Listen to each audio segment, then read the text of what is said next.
She's the author of The Abundance Train and founder of the Spring Magic Life Society. Please welcome Spring Zheng.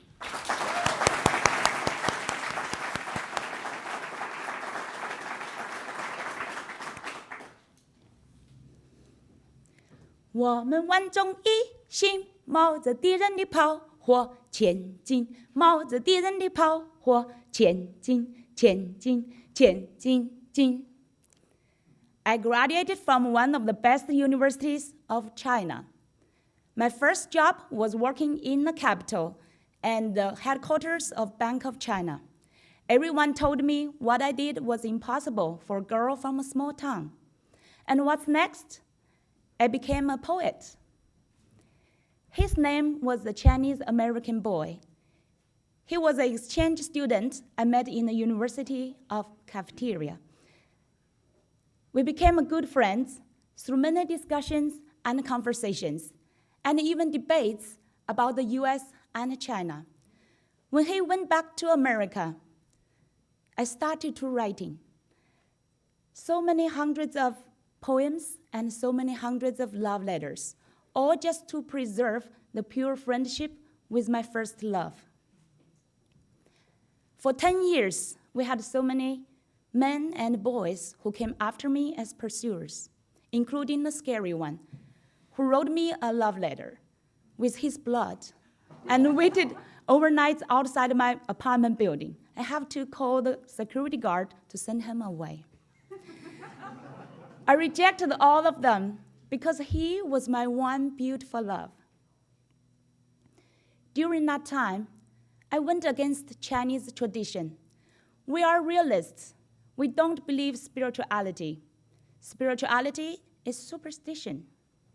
But during those 10 years, I found an underground family church and I was baptized. I felt God is true love, and he blessed me with my one true love. For those 10 years, the only reason I could survive was my faith in God. I was accepted to PhD programs of Columbia University and the University of Pennsylvania.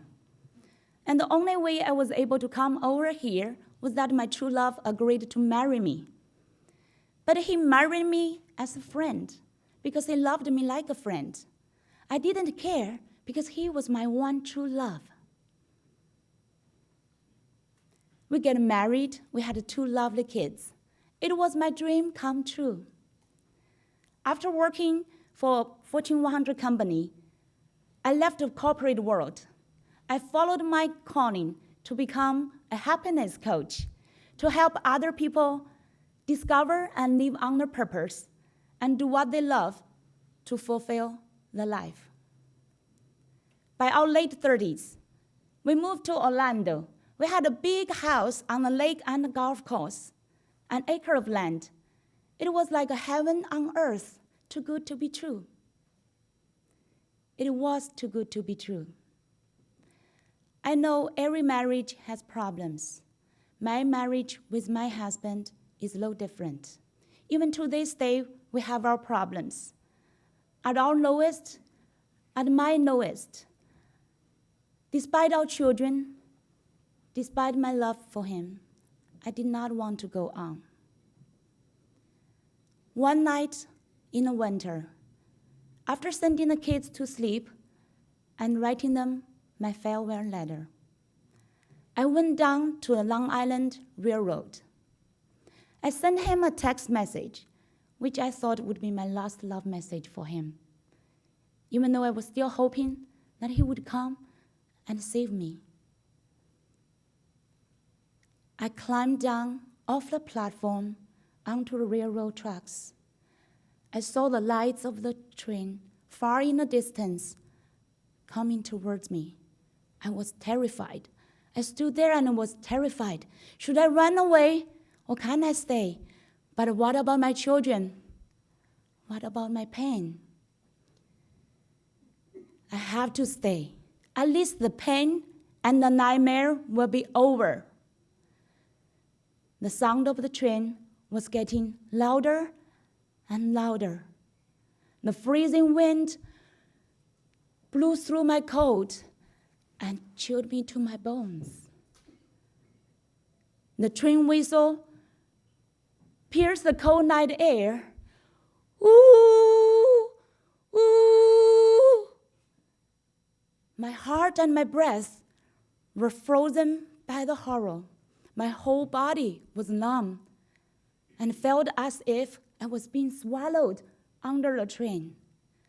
I thought that would be the last moment of my life, would be the end of my life story, and the whole world will be over to me.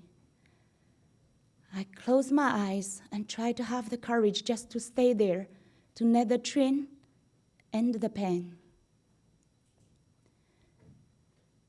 The train was getting closer and closer and closer.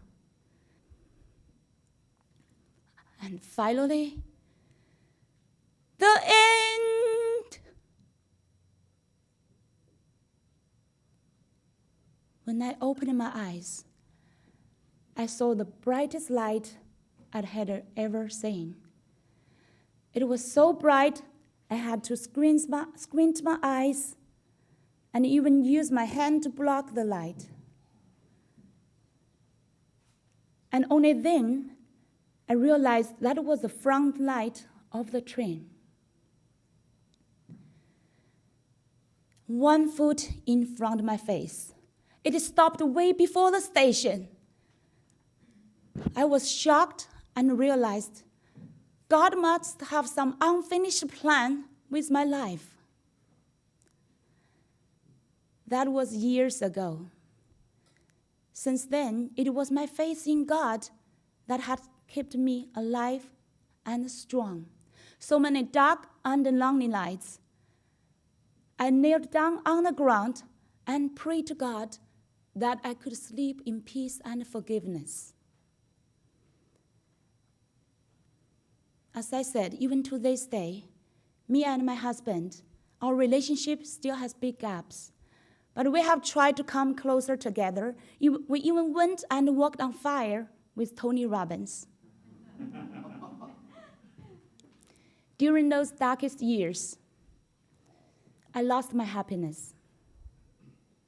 But I was resurrected with resilience and abundance, like a phoenix resurrected through fire and ashes. And since then, it has totally transformed my life and my coaching practice. Since that light on the train tracks, I felt I'm living a new life. My love to the world and to God is so much bigger than my old love. When I was only loving one man, I realized I gave all of myself and lost myself.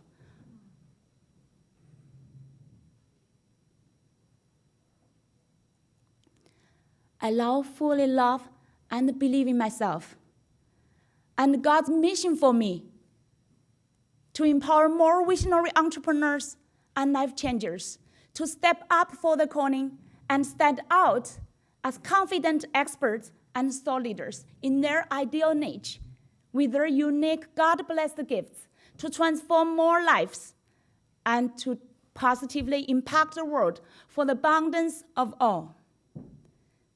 And I'm so grateful for the journey. This journey helped me publish my 2 new books. One is Abundance Train. Another one is Abundance Today, 365 Days, Unstoppable Abundance. And I thank God for my new life. Yeah. Thank you.